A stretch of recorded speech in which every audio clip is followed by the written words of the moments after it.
The Grant Street's wide open, but boy, the line of march through the downtown area is just packed with people right now. What a big party shaping up down there. You should see Gateway Center with the yellow balloons and the signs, "Go Terry, go! Defense, defense! We're number one!" A lot of excitement. You can see it on the face of the city from up here. It's just about the most exciting thing I've seen since the parting of the Red Sea, Dave. What's going down on the ground? We've got a nice crowd in this area. There's a crowd gathering, as Mike was telling you, from up above, and he's missing all the fun, because all the fun is down here. If I can get to my band, we'd like to have them play a little song for all the people in the Pittsburgh area. Just a quickie to give you an idea of the fun crowd, the family-type crowd that's in downtown Pittsburgh right now. Here's Jack Purcell and his boys.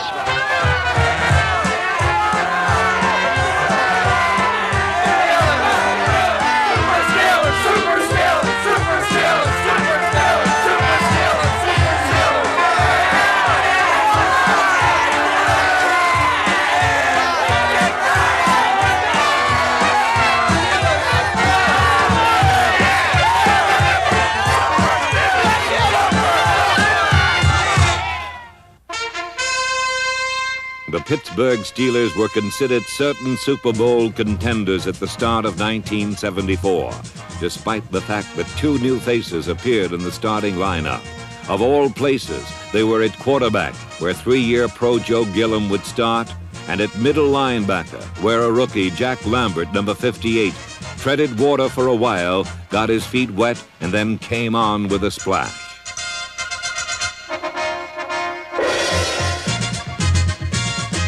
With Lambert in the middle, the Steeler defense rose up in a mighty goal line stand that keyed their shutout of the Colts.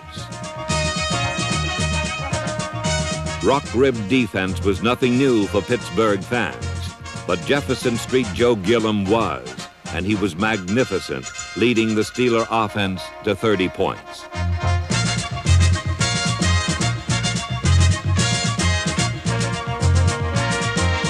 Two first-year wide receivers, John Stallworth, number 82, and Lynn Swan, number 88, also had splendid debuts.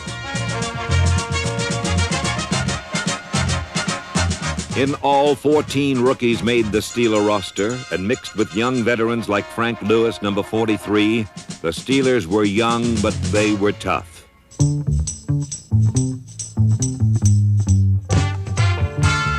In Denver, Gilliam's buggy whip right arm accounted for 31 completions and 348 yards, including a spectacular screen to Steve Davis, as the high-powered Steeler offense rolled to 35 more points.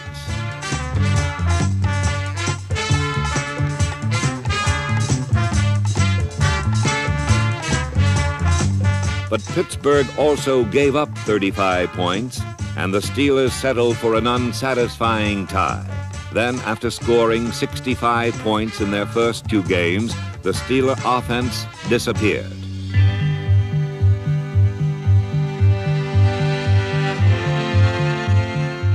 The Oakland Raider defense was the magician, and the Steelers lost 17-0. Pittsburgh's progress was a patchwork. One devastating win, one disappointing tie, and one depressing defeat.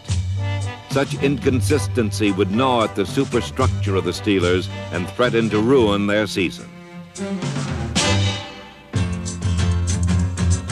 Against the Houston Oilers, the Steelers scored just 13 points and actually trailed 7-6 in the fourth quarter. The Oilers enjoyed their touchdown immensely, but it was the only one they got, as the Pittsburgh defense paved the road to a 13-7 Steeler victory. Facing the Chiefs the next week, the defense claimed 9 turnovers and put points on the board on Glenn Edwards' 50-yard interception return, as defense keyed another Steeler victory. Though Chuck Noll was concerned over his sleeping giant offense, one thing that never let him down was the magnificent steel curtain defense.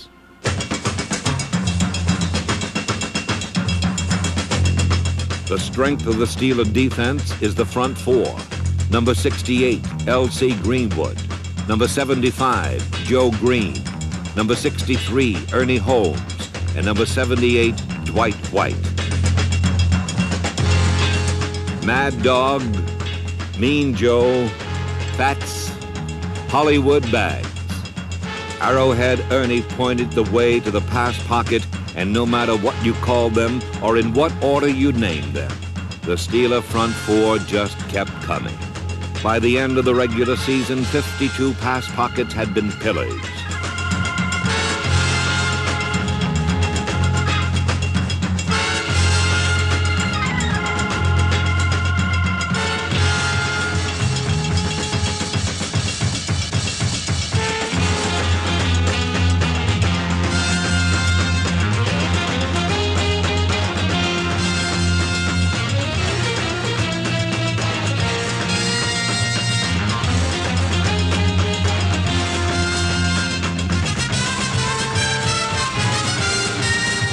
Chief beneficiary of the brutal Pittsburgh pass rush was the secondary. Steeler most valuable player safety Glenn Edwards. Cornerbacks Mel Blunt, number 47, and J.T. Thomas, number 24, and safety Mike Wagner, number 23. The Steeler front four was equally brilliant against the rush, and freed of much run responsibility, the stickers in the secondary were left looking for someone with his head down or drooling for the ball. By the end of the regular season, 25 enemy passes had been pirated. Outside linebackers Andy Russell, number 34, and Jack Ham were different yet similar. Russell is one of the leading proponents of the blitz, and no linebacker intercepted more passes than number 59 Jack Ham in 1974. But one thing no one ever did was break outside of either man.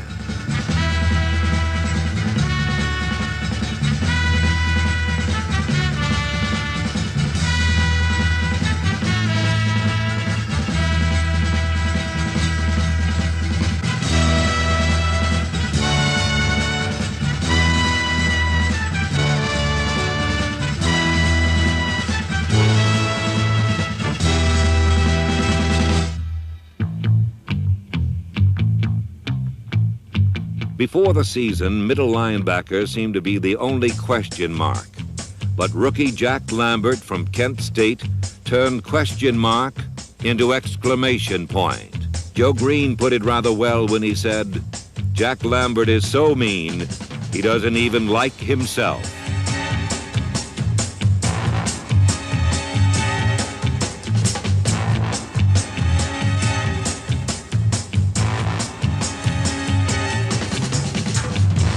Jack Lambert, the third Steeler named Rookie of the Year in the past 6 seasons, is emblematic of Pittsburgh's rise.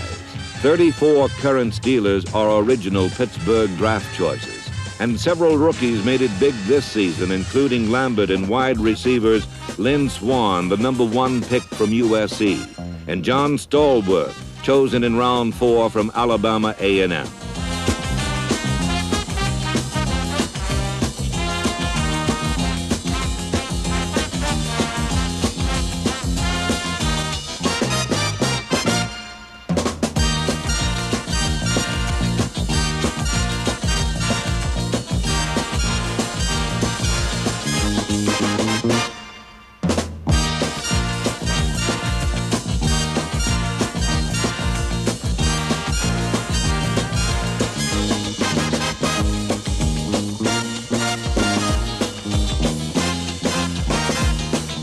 In addition to his talent as a receiver, the graceful Lynn Swann, number 88, compiled the second greatest punt return yardage performance in the history of pro football.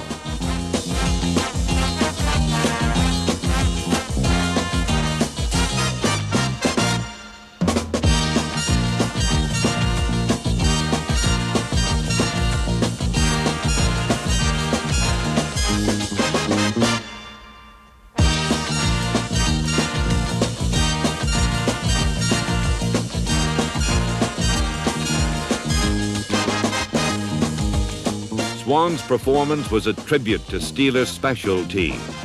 Roy Girella, who led the American Conference in scoring for the second straight season, and 11-year veteran and oldest Steeler at 36, Bobby Walden, put the ball in play and everyone else bombed after it.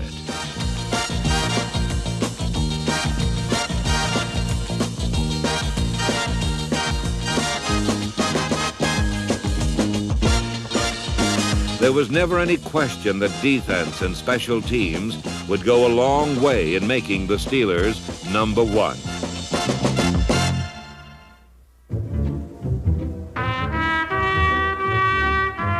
The Pittsburgh offense was in a period of transition.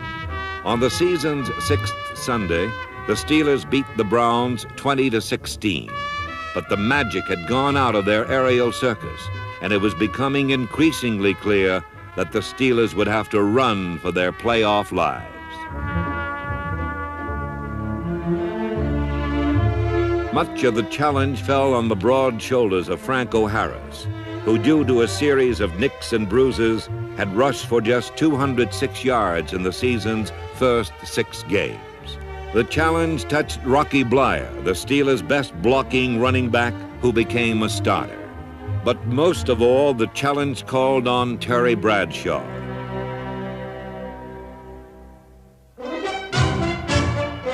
If the Steelers were to run to a title, who better to step behind center than the strongest running quarterback in the league?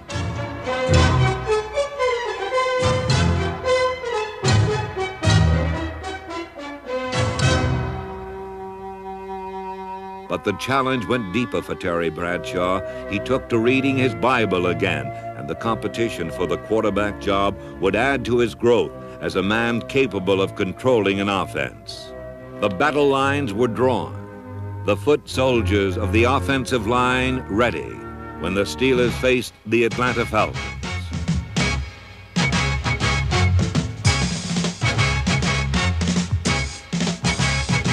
Rocky Bleier proved to be more than just a blocker, and Franco Harris rushed for over 100 yards for the first time in 1974, beginning a streak that would see him gain exactly 800 yards in the season's last 8 games. The next week against the Eagles, Bradshaw's confident cool under a heavy rush breathed life back into the passing game as the Steelers rolled up 27 points.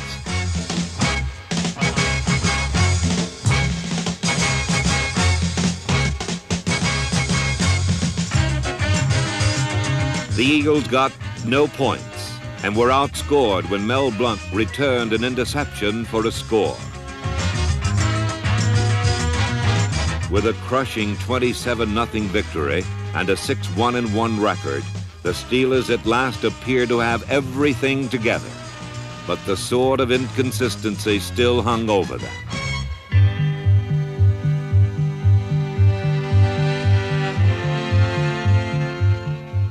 With a chance to put away their closest pursuers for good, the Steelers failed 4 times from the 20-yard line late in the game and lost 17-10 to the Bengals.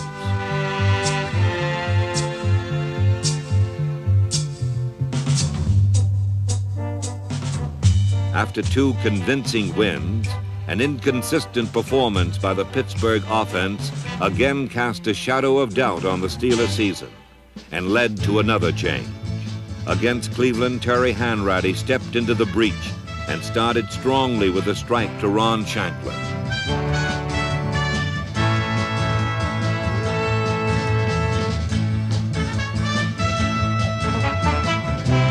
But Hanratty would complete just 2 passes in the game, and the 74 Steelers success formula was called on again.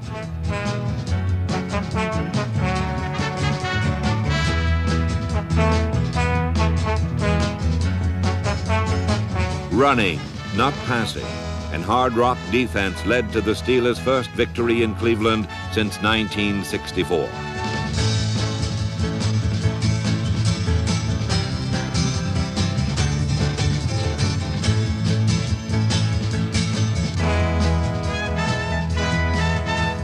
When the Steelers met the Saints, 2 more changes were made.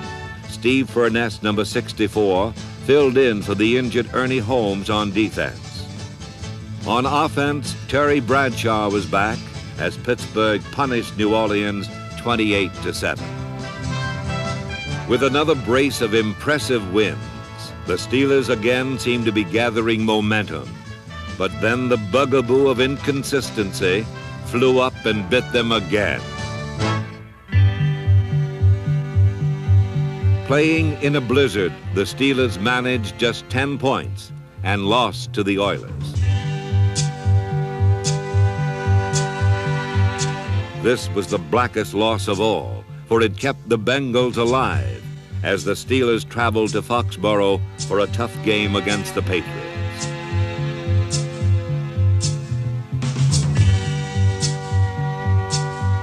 For Terry Bradshaw, the game was the turning point in his career. Unlike earlier in the season, when Chuck Noll had replaced him after a loss, Noll now stuck with Bradshaw. And in a game where the offense simply had to get it done, they did.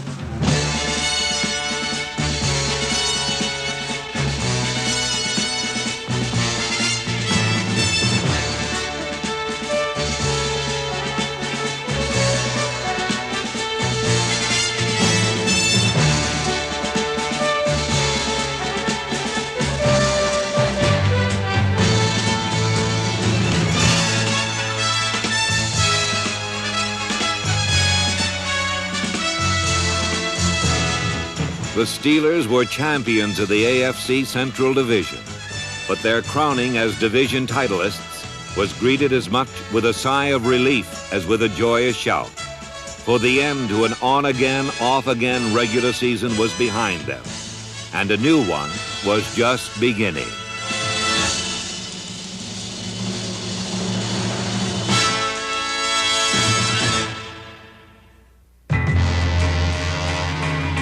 Experts figured the defense would carry the Steelers. Pittsburgh fans had used more sophisticated devices to plot the Steelers' future. We figured out scientifically, without any prejudice, who's going to win the ball game. The Steelers are going to win because they're hungry. They didn't have no breakfast today. They've been waiting for the juice.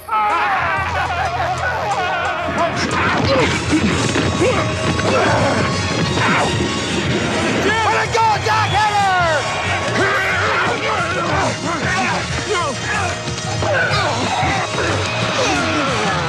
O.J. Simpson got just 49 yards rushing, more than what the Steelers' next two foes would amass combined. But defense did not win this game for the Steelers. The awakening Steeler offense won this one. The Pittsburgh attack took wing as Terry Bradshaw generaled his forces to over 400 yards and 32 points.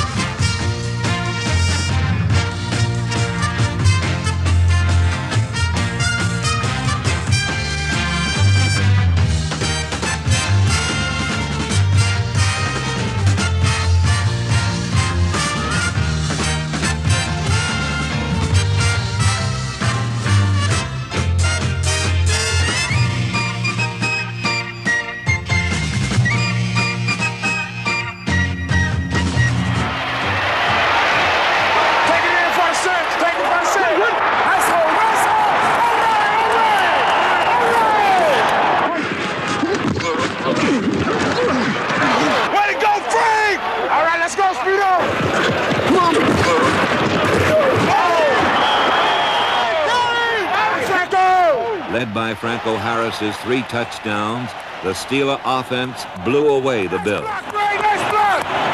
Just when you get around, just slow down so I can hit you like a hook. Okay. And we got all kind of running room. Yeah.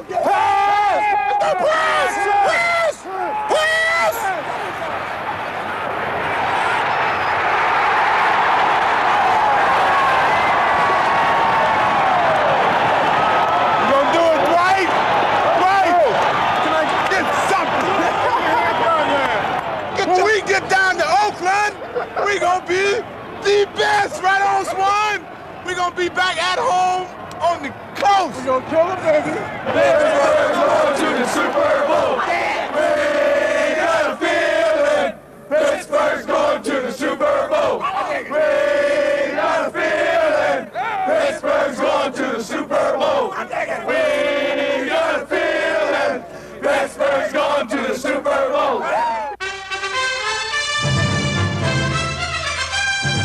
Control of the AFC Championship game against the arch-enemy Oakland Raiders centered on a supposedly neutral strip of turf. But it was not neutral on this day. On offense, Ray Mansfield, Sam Davis, Jim Clack, Gordon Gravel, Jerry Mullins, John Cole, and Larry Brown simply owned it.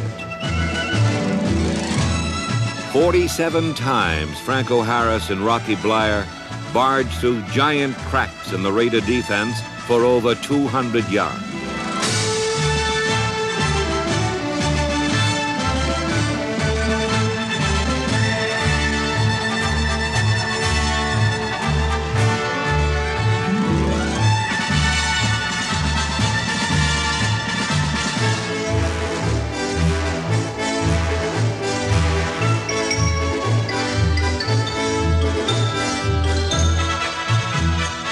Franco Harris cracked the end zone twice more, and with Terry Bradshaw throwing short and long, plain and fancy, and always straight, the Steelers moved in for the kill.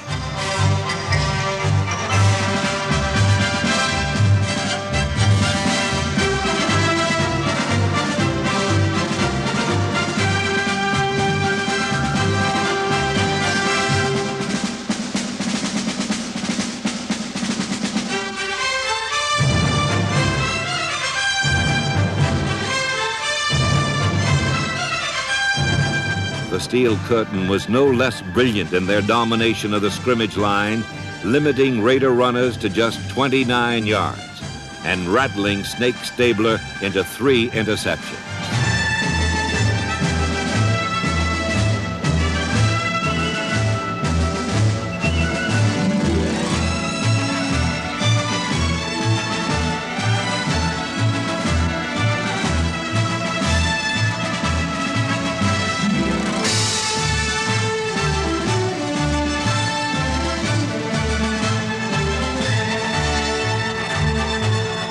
With an awesome display of offensive and defensive football, the Steelers earned their first ever conference championship.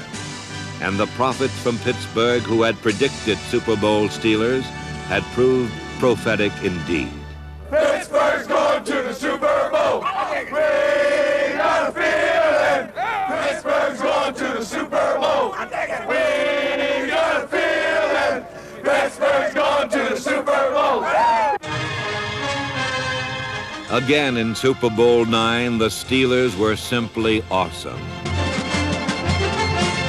Despite the fact that Dwight White literally stepped out of the hospital and onto the field, and injuries to Andy Russell and Jack Lambert later in the game, Lauren Taves and Ed Bradley, number 38, stepped in smartly, and the Steel Curtain gave up just 17 yards rushing and 123 yards total offense, both Super Bowl records.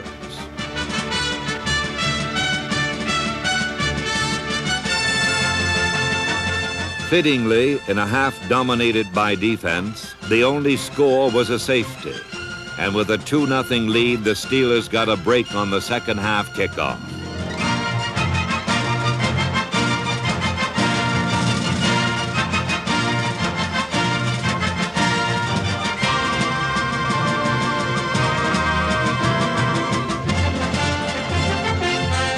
Super Bowl most valuable player and record-setting runner Franco Harris used 2 runs to turn the turnover into a 9-0 lead.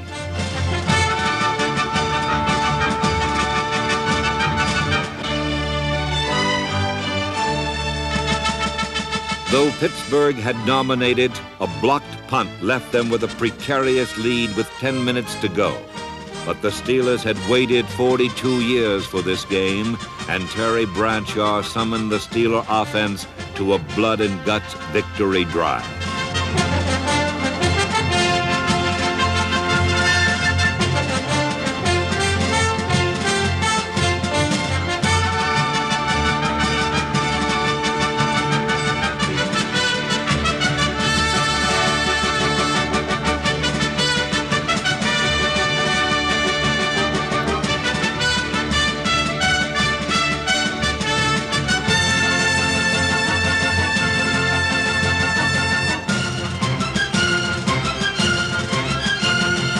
with their third straight total destruction of championship caliber competition. And in their 43rd year of existence, the Steelers laid waste to the tired tag, same old Steelers. A new one now applies, the Super Steelers, victors in Super Bowl IX, champions of the National Football League.